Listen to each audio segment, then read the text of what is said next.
안녕하십니까. 오늘은 재외국민 특별전형 대입 원서 접수 방법에 대해서 안내해 드리도록 하겠습니다. 어머님들이 고민하시는 원서 접수 방법에 대해서 이 화면이 좀 방송이 도움이 되셨으면 좋겠습니다. 맨 처음 시작하기 전에 이제 원서 접수를 어떻게 할 건가 하는 구체적인 전략을 좀 가지고 계셔야 될 것 같아요. 대부분 이제 특례 6장을 어떻게 사용할 건가 하는 그런 고민을 많이 하실 텐데, 서류 지원 대학이 한 서너 장, 그 다음에 수시를 한두 개 정도 쓰는 걸 고민을 제일 많이 하실 텐데, 지난번 방송에서 제가 한번 말씀드렸지만 올해 수시를 지원하는 게 쉽지 않습니다. 특별히 다른 대학들이 수능 최저가 생겼다든지 또는 여러 가지 형태로 인해서 폐지된 전형들이 많아서 수시를 쓸 수 있는 곳이 한 군데 또는 서울대를 포함해서 2군데 정도밖에는 여유가 없을 걸로 생각하고요. 특례가 아닌 경우에는 수시를 좀 쓸 수 있긴 하겠지만 현재 상황에서는 수시 카드가 굉장히 적다는 게 일반적인 상황인 것 같습니다. 그리고 지필고사를 6장 쓴다라고 하는 그 부분에 있어서도 시험 보는 학교를 전부 다 4장 다 쓰고 그 다음에 지방국립대 또는 일시기적으로 약간 뒤쪽에 있는 학교들 그런 2장 정도 쓰는 방법도 있을 것이고, 아니면 시험 4곳 그 다음 면접 보는 곳 2곳 뭐 이런 식으로 쓸 수도 있을 것이고요. 대부분은 아마 이런 식의 생각을 하실 수도 있을 것 같아요. 서류를 3장 쓰고 필기시험 2장 그 다음 수시는 1장 이렇게 생각하시는 분도 많으실 것 같습니다. 그래서 이 부분은 오늘 제가 짚어드릴 부분은 아니라서 어머님들이 전략을 잘 짜셔서 준비를 하시면 좋을 것 같습니다. 원서 접수 사이트는 지금 보시는 것처럼 2군데입니다. uapply.com, 그 다음에 진학apply.com 딱 2군데에서만 진행합니다. 그래서 uapply나 진학apply를 찾으시면 될 것 같아요. 이 2군데는 꼭 기억하시기 바랍니다. 입시 일정표를 보시면 일단 7월 5일 날부터 원서 접수가 시작되는데 5일부터 7일 또는 5일부터 8일 또는 6일부터 9일 뭐 이런 식으로 원서 접수가 시작이 되고, 이 9월 달에 하는 거는 수시 접수입니다. 수시의 경우는 9월 9일부터 시작해서 15일까지 끝나는데 이 기간 중에 선택하도 되어 있습니다. 원서 접수를 할 때 온라인으로 서류를 업로드하는 경우는 원서 접수 시기나 온라인 업로드 시기가 거의 비슷합니다. 거의 비슷한데 우편이나 등기로 서류를 제출하는 경우에는 7월 22일부터 30일 사이에 학교들이 결정이 되어 있습니다. 그래서 이 부분도 온라인인지 또는 우편이나 등기로 내는 건지 이런 부분들을 어머님들이 확인하시고 날짜를 꼭 기억하셔야 되겠습니다. 특별히 한양대 같은 경우가 1차, 2차로 나눠져 있기 때문에 이런 부분들을 조심하셔야 되고요. 최초 합격자 발표는 8월 말 또는 9월 초입니다. 원서 접수를 시작하시기 전에 제일 중요한 게 뭐냐면 원서 접수가 지금 윈도우 기반에서만 사용이 됩니다. 윈도우 기반에서만 사용된다는 뜻은 해외에 인터 학교를 다니는 많은 학생들이 쓰고 있는 맥북에서는 당연히 안 된다는 뜻입니다. 그래서 윈도우를 사용하고 있는 아빠들이 쓰는 노트북이나 또는 데스크탑 같은 그런 것들을 사용하셔야 되고요. 근데 거기서도 원서 접수할 때 이렇게 익스플로어 11 버전 이런 것들을 사용해야 되고요. 지금은 좀 많이 개선이 되어서 크롬의 경우도 가능합니다. 크롬도 가능하니까 참고하시고요. UA 어플라이를 누르면 딱 이렇게 화면이 나옵니다. 이런 식으로 화면이 맨 위에 첫 화면이 나와요. 이렇게 여러 개가 대학들이 막 나오는데 여기 보시면 밑에 이런 식으로 쭉 써 있죠. 이렇게 쭉 써 있어서 거의 모든 곳에 원서 접수가 다 이루어지는데 요 밑으로 내려가 보면 이렇게 화면이 뜹니다. 네, 이 중에서 이렇게 화면이 뜨는데 지금 한번 들어가 보셔도 괜찮으실 거예요. 그렇지만 가면 이게 없습니다. 왜 없냐? 아직 우리는 시기가 안 되었기 때문에 이게 없어요. 7월 달 정도 되면 아마 이게 슬쩍 올라올 수도 있는데 그때는 시기가 아니기 때문에 여기를 클릭해봐야 뭐 아무것도 안 나오고 오히려 학교의 홈페이지 쪽으로 연결이 될 겁니다. 그래서 수시 원서 접수 이렇게 재외국민 이렇게 뜨면 여기에 있는 학교들 중에서 어머님들이 보시고 우리 아이가 지원할 학교를 찾으시면 되겠습니다. 네, 확대해서 보시면 이렇게 나오죠. 이 중에서 학교들 쭉 있는 학교들 중에서 골라서 선택하셔서 원서 접수를 시작하시면 되겠습니다. 진학 어플라이도 똑같이 이렇게 생겼습니다. 진학사는 다 똑같이 이런 식으로 모양으로 생겼는데 우리가 쓸 수 있는 학교, 클릭할 수 있는 곳은 이곳이에요. 네, 재외국민이라고 되어 있죠. 재외국민으로 되어 있는 이곳에서 클릭을 하셔야 됩니다. 그래서 클릭해서 들어가시면 이런 화면이 떠요. 아까랑 비슷하죠. 네, 진학이나 뭐 유행이나 다 비슷합니다. 다 비슷하고요. 여기도 밑에 여기 보시면 4년제 전문대 뭐 이런 식으로 쭉 다 나와 있죠. 그래서 여기도 아까랑 똑같이 생겼습니다. 보시면 수시 재외국민이라고 되어 있는 꼭 이곳에 가셔야 되죠. 이곳에 가시면 이 파란색으로 있는 건 현재 지금 접수하고 있다라는 뜻이고 요 얘는 이제 예정된 곳, 그 다음 단은 단독적으로 하고 있다. 그런데 지금은 사실은 단독적으로 하는 곳이 거의 많지 않습니다. 그래서 대부분이 다 유해나 진학하고가 같이 붙어 있는 상황인 거죠. 그래서 맨 처음에 이제 원서 접수를 시작하시게 되면 맨 처음 원서 접수를 시작하시게 되면 이런 식으로 화면이 떠요. 이런 식으로 화면이 뜨는데 UA로 할 거냐, 진학으로 할 거냐, 아니면 UA나 진학 둘 다 통합으로 갈 거냐 이렇게 돼 있는데 당연히 통합회원으로 하셔야 되겠죠. 통합회원으로 하셔야 됩니다. 공통원서 접수를 위한 로그인을 이렇게 해야 되는데 이 회원 가입을 하셔야 돼요. 처음 하시는 어머님들은 이 회원 가입을 꼭 하셔야 되는데 이 보시면 회원 가입할 때는 반드시 지원자 본인의 명의나 그리고 명의로 하셔야 되고 그리고 그걸로 로그인 하셔야 됩니다.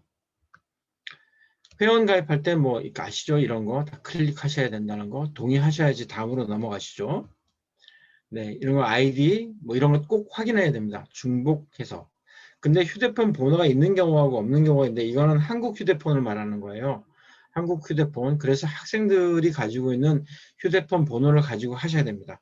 그래야 네, 여기 휴대폰 번호, 이메일 이렇게 다 있는데 이메일은 인터 다니는 친구들은 학교의 이메일을 이제는 사용할 수가 없기 때문에 네이버든지 다음이든지 이런 한국에 있는 이메일을 사용하시는 게 맞습니다. 그래서 학생 이름으로 아이디를 만들고 이렇게 로그인 할 수 있는 자료를 만드시는 게 제일 좋습니다. 그러면 이제 그걸 하고 나면 이렇게 아이디하고 비밀번호를 넣어서 로그인을 해라 라고 하는 그런 화면이 나오죠. 근데 사실 여기까지 오기가 쉽지는 않습니다.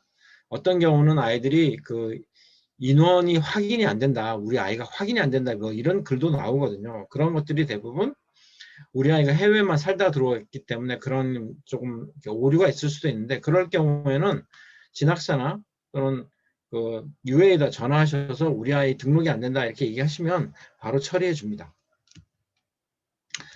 그래서 하실 때 보면 정원 2%냐, 좀 3특이냐, 아니면 12특이냐, 뭐 이런 것들을 선택할 수 있게 돼 있거든요. 그래서 이런 거 반드시 선택하셔야 되고요. 그 다음에 뭐 여기는 이제 계좌 이체 어떻게 할 거냐 이런 건데 실제로 여기서 하는 건 아니고 맨 뒤에 가야지 할 수 있습니다. 맨 뒤에 가야지 할 수 있는데 대부분 요즘 아이들은 휴대폰으로 소액 결제 많이 하고요. 안 그러면 계좌 이체 해가지고 계좌 이체가 내가 하는 게 아니고 통장 번호만 집어넣으면 유해나 진학사에서 돈을 빼갑니다. 그러니까 이게 제일 쉬운 방법 중에 하나입니다. 우리 학생 이름으로 된 통장이 아니어도 됩니다. 그냥 아무나 확실한 계좌번호를 알려주면 그 사람들이 다 돈을 가져가게끔 이렇게 정책적으로 되어 있습니다. 그래서 이제 이런 부분들이 다 끝나고 나면 이제 원서 작성을 시작하게 되는데 공통 원서 작성 페이지부터 들어가게 됩니다. 이런 것들은 다 클릭하셔야 되죠. 네, 이런 걸 다 클릭하셔야 되고요. 그래서 시작하면 공통 원서를 작성하라는 말이 맨 처음 나옵니다. 공통 원서를 작성해 주세요. 그러면 이제 이런 공통 원서를 작성합니다. 지금 여기 보시면 이런 식으로 유의사항인지 공통 원서 작성하는 건지 원서 작성하는지 이렇게 단계별로 이렇게 넘어가게 돼 있어요. 단계별로 다 넘어가게 돼 있는데 요 마지막 번호는 돈 결제를 해야지 나오거든요. 공통 원서 작성을 지금 우리가 하는데 여기 이런 식의 아주 기본적인 정보들만 여기에 입력하게 되어 있습니다. 그래서 이런 빨간색으로 표시된 이런 부분들은 나오는 대로 다 클릭해서 여기 있는 정보를 클릭해주면 자동으로 입력이 되게끔 되어 있어요. 그래서 이것도 확인하셔야 되고요. 여기서 틀리면 안 됩니다. 이름이나 또는 주민등록번호나 이런 게 틀리면 안 돼서 결제하시기 전에 만약에 오류를 발견했다 그러면 여기 와서 다 수정하셔야 돼요. 공통원서를 작성하다 보면 항상 틀리시는 분들이 좀 있는데 우리 학생들이 주의 안 하고 보다 보면 공통원서 작성 옆에 공통자소서 작성이라는 게 있어요. 이 공통자기소개서 작성이라는 곳은 수시하는 친구들이 사용하는 겁니다. 우리 제외국민하고는 전혀 상황이 같은 상황이 아니에요. 그래서 여기 이런 글들이 계속 올라오거든요. 공통자기소개서에 입력한 자기소개서는 제외국민 특별전형에서 활용되지 않습니다 라고 나오잖아요. 그래서 이거는 무시하시고 지나가셔야 돼요. 이 부분만 작성하시면 됩니다. 이런 거 할 때 이제 이런 주소 검색 이런 부분들이 다 클릭할 수 있도록 돼 있거든요. 그래서 이런 거 다 클릭하셔야 되고요. 여기 도로명 같은 경우는 지금은 이제 두 가지 다 쓸 수 있긴 하지만 그래도 지금은 최신 버전 도로명언에 따라서 입력하시는 게 좋습니다. 네, 그 다음 여기도 이런 얘기들 있죠. 이제 반환하는 거에 대한 얘기가 나와 있는데 서류 평가를 안 하게 되면 서류 평가 비용을 반환을 해줍니다. 그래서 이런 것들 환불하는 계좌 이런 것도 다 쓰셔야 되고요. 이런 거 다 저장하셔야 됩니다. 그래서 한 번 이제 입력하고 나면 두 번째는 다른 학교들에 대해서 뭔가 하게 될 때 공통원서에 대해서 불러오려면 따로 비밀번호를 입력해야 됩니다. 근데 이 비밀번호는 대부분 다 원서 접수 시작할 때의 비밀번호나 이런 걸로 같이 해서 헷갈리지 않도록 그렇게 조치를 하죠. 그래서 공통원서를 한번 입력하고 나면 그 다음서부터는 불러오기 기능을 통해서 이렇게 불러올 수 있습니다. 자, 그러면 이제 원서 접수를 시작하게 되는 거죠. 어디로 가시냐면 당연히 제외국민이 있는 쪽으로 가셔야 됩니다. 그래서 들어가시는데 여기 또 나오죠. 네, 윈도우 기반 환경에서만 가능하다라고 하는 얘기가 또 나오고요. 네, 그러면 이제 들어가서 공통원서에 있는 부분들을 이렇게 끌고 옵니다. 화면에서 이렇게 끌고 오면 이런 게 자동으로 떠요.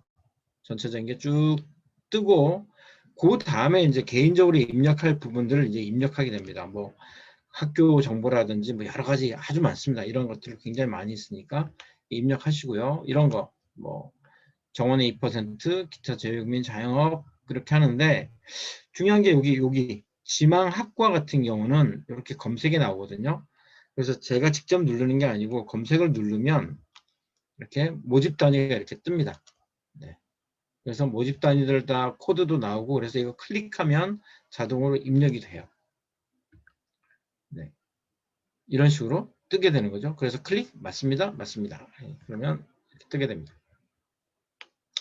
지금 여기서 보시면 여기는 이제 12년 전과정 아이들을 했던 거를 제가 일부러 가져왔었는데요. 이 모집 단위 검색, 그 다음에 뭐 이름 쓰는데 한자를 또 쓰라고 하는 게 있어요. 그래서 이런 경우에는 한자를 어떻게 쓰는지 여기 클릭하면 누르면 입력하는 방법이 나옵니다. 그 다음에 뭐 이렇게 다 확인해서 하시면 될 거고요.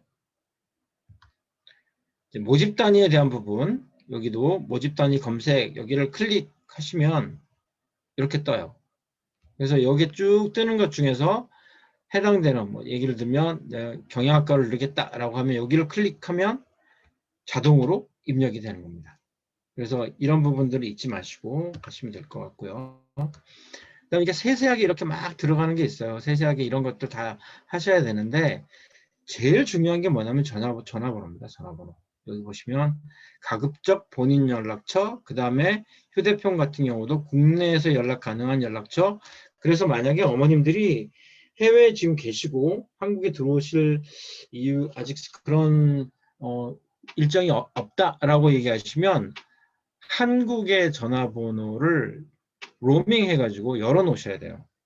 원서 접수 기간에도 그렇고 나중에 추가 합격 기간에도 그렇고 이때 열어 놓으셔야지 대학에서 뭔가 서류를 좀 더 보내달라든가 또는 뭔가 빠진 부분에 대해서 확인을 해달라든가 이런 거 연락이 오면 바로바로 연락이 되거든요. 그 원서 접수 상황에서 가장 중요한 게 전화번호입니다. 긴급 연락처라고 할 수 있는 이 전화번호들을 다 정확하게 입력하시는 게 가장 중요한 부분 중에 하나입니다.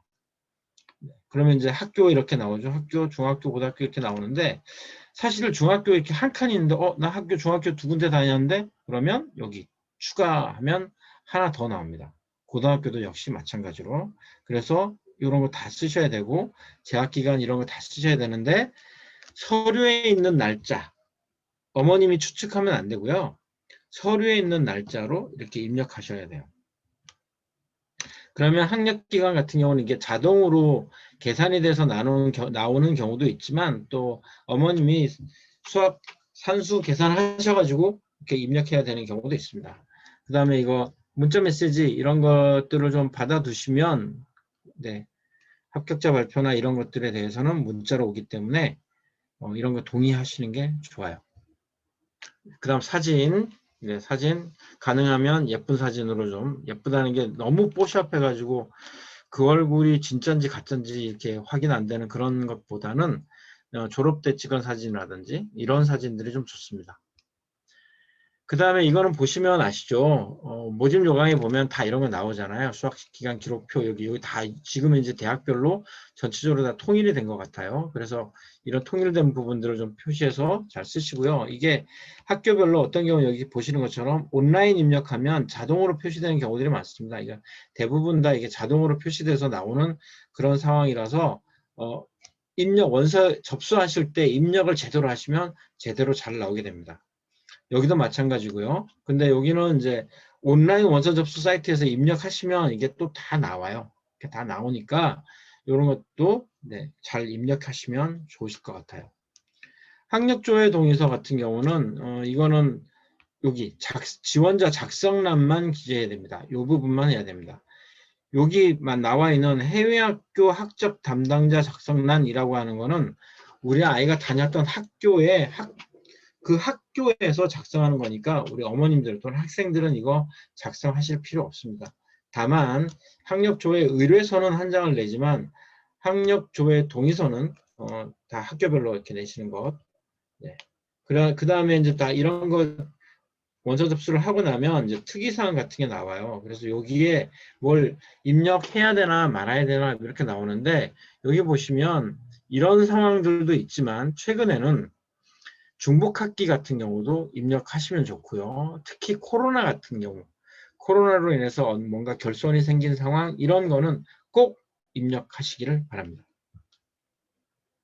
자기소개서입니다. 자기소개서는 이제 많이 바뀌었고요. 그 다음 자기소개서에 대해서는 이미 방송에서 많이 얘기했기 때문에 특별히 언급하지 않고 지나가겠습니다. 그래서 1번, 2번, 3번 질문들이 이렇게 있는데 이게 빨간색으로 표시된 부분들을 잘 보시고 이 부분들에 맞게끔 네, 글을 쓰면 될 것 같습니다. 기타 활동 증빙 서류 이런 부분들은 이제 어머님들이 많이 궁금해 하시기도 하고 또 어렵게도 생각하시기도 하는데요. 이게 이런 식으로 입력하게 돼 있어요. 이거는 서울대학교 거였던 것 같은데 네, 서울대학교 거네요. 서울대학교 건데 이런 식으로 어떤 카테고리를 넣고 그 다음에 액티비티냐 어워드냐 그 다음에 약간의 설명을 해서 언제부터 언제까지 했고 어떤 걸 했냐 이렇게 쭉 나와 있는데 이런 식으로 쓰는 경우도 있고요. 또는 고려대학교처럼 어떤 부분별로 입력하는 경우도 있고요. 또는 하나의 파일로 만들어서 업로드하는 경우도 있고요. 이게 학교마다 조금씩 다 다릅니다. 조금씩 다르기 때문에 이 부분을 조금 신경 쓰셔서 어머님들이 준비하셔야 될 것 같아요. 그러면 이제 업로드하는다. 뭘 업로드해라. 그럼 지금 보시는 것처럼 졸업 예정 증명서라든지, 그 다음에 트랜스크립트라든지, 뭐 패스포트, 그 다음에 출입국 증명이라든지, 뭐 이런 영어, 토플 성적 이런 거, 스쿨 프로파일, 뭐 이런 것들을 다 이렇게 업로드할 수 있게끔 이렇게 되어 있는 학교도 있고요. 또는 다른 형태로 하나를 묶어서 업로드를 해라. 이렇게 하는 학교도 있고요. 다 이렇게 업로드 할 수 있도록 이런 파일들을 업로드 할 수 있도록 칸들이 다 나옵니다.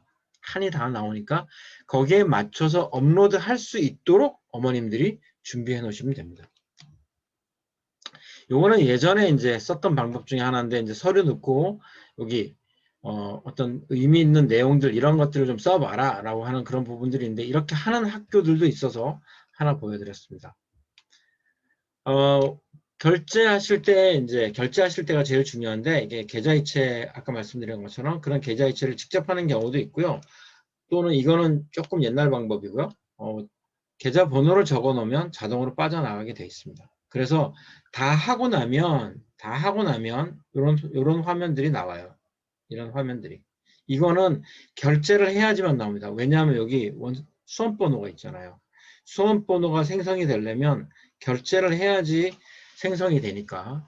그래서 결제 다 하고 화면이 이제 이런 화면이 하나 새로 생기거든요. 그러면 이런 게 떠요. 이런 게 뜨고 그다음 여기 보시면 이런 출력물을 내라라고 하는 그런 경우가 있습니다. 네. 그런 경우가 있으니까 이런 출력물 이런 거 보셔야 되고요. 서류 도착 확인이 되었는지 안 되었는지 이것도 확인할 수 있습니다. 보시면 이렇게 해서 출력물들이 이렇게 쭉 나오죠. 출력물들이 쭉 나오는데 이런 출력물들은 이런 게 나오죠. 그래서 자기소개서가 잘 쓰여졌는지 작성 내용도 다 됐는지 이렇게 나오는데 여기 수정이라고 써 있는 거는 고칠 수 있다라는 뜻입니다. 고칠 수 있다. 그러니까 원서 결제가 끝났음에도 불구하고 작성 내용이라든지 자기소개서 이런 것들은 다 수정할 수 있습니다. 심지어 사진도 수정할 수 있는데 수정이 안 되는 것 딱 하나가 뭐냐면 지원하는 학과입니다. 지원하는 학과는 수정이 안 됩니다. 그래서 이게 겉 봉투예요. 그냥 서류를 업로드하는 경우에는 사실 이게 필요가 없지만 등기를 내라든지 또는 우편으로 제출해라 라고 되어 있는 그런 학교들 주로 지필 보는 학교들이 그런 경우가 많은데 그런 학교들은 서류를 이렇게 등기로 내라고 그러잖아요. 등기 내는 것들은 요 겉 봉투 표지를 반드시 붙이셔야 돼요. 그래서 여기 지금 나와 있는 이 서류들이 이 안에 들어있다라고 이렇게 표시해 주셔야 됩니다. 네, 이런 식으로 다 표시해 주셔야 되는데 만약에 이제 고등학교 성적 증명이나 뭐 재학 증명 이런 것들은 학교에서 직접 보내주는 경우가 있거든요. 그럴 경우에는 여기다가 표시 이렇게 학교에서 직접 발송했다라고 표시를 해주셔야 돼요. 그래야 이 담당자분들도 학교에서 오는구나 라고 이렇게 알게 되는 거고 나중에 어머님들도 확인하실 때 좀 편하시겠죠. 그래서 이제 서류가 도착했는지 도착하지 않았는지 이런 거 다 확인해 줍니다. 그래서 수험번호 이렇게 입력하면 다 확인하고요. 이게 도착하지 않았을 경우에는 물론 대학에서 연락해서 서류가 도착하지 않았다는 그런 사실에 대해서도 알려줍니다. 그래서 걱정은 안 하셔도 될 것 같고요. 이게 이제 온라인으로 하는 거잖아요. 고려대학교 겁니다. 고려대학교 건데 이런 식으로 수험번호가 나와야지 이 파일을 만들 수 있어요. 수험번호를 만들려면 사실 특히 이제 IB 학생들 같은 경우는 파이널 성적을 모르기 때문에 이걸 해도 되나 그런 고민을 많이 하실 텐데 제가 보기에는 원서 접수 미리 준비를 다 해놓으시고요. 성적이 나오고 난 다음에 클릭하시는 게 맞는 것 같습니다. 네. 여러 가지 이제 배치 상담이나 이런 부분들을 다 할 수 있으시겠지만, 올해 가장 큰 특징 중에 하나가 이제 뭐 여러 가지 약대도 생기고 여러 군데가 생기다 보니까 어머님들이 어디를 지원할 건가, 그리고 수시도 또 이렇게 하나가 줄다 보니까 여러 개가 또 변동사항이 생기다 보니까 쓸 수 있는 곳이 별로 없죠. 그래서 특례 같은 경우에는 원서 접수 시작 전에 마음의 준비를 다 하시고 어느 대학교를 쓸 거다라는 준비를 다 하신 다음에 원서 접수가 시작이 되면 바로 준비를 다 해놓으셔야 될 것 같아요. 준비를 다 해놓으시고 그 다음에 뭐 IB 같은 경우는 성적이 나온다든지 아니면 어머님들이 이제 아이 성적을 보고 전체를 좀 판단하신다든지 그래서 마지막 전날 정도 또 어떤 경우는 마지막 날이 되겠지만 그때 결제 클릭하시고 그래서 원서 접수를 마무리 하시는 게 좋으실 것 같아요. 그래서 실제로 중요한 거는 원서 접수 시작 전에 이미 서류나 자기소개서나 여러 가지가 완벽하게 준비가 되어야 가능하다라는 말씀을 드리고 싶습니다. 또 궁금하신 부분들은 다음에 나오는 화면 저희 위챗이나 카톡 아이디로 연락 주시면 궁금한 점에 대해서는 저희들이 상담해 드리도록 하겠습니다. 다만 지극히 개인적인 부분에 대해서 이렇게 답변을 요구하시는 경우들이 많이 있으신데 사실 그 부분은 저희가 상담을 권해드립니다. 개인적인 부분이기 때문에 일반적인 것과 동일시해서 답해드리기는 좀 곤란하고요. 개인 상담을, 유료 상담을 해주시면 감사하겠습니다. 네, 오늘 방송은 여기까지입니다. 감사합니다.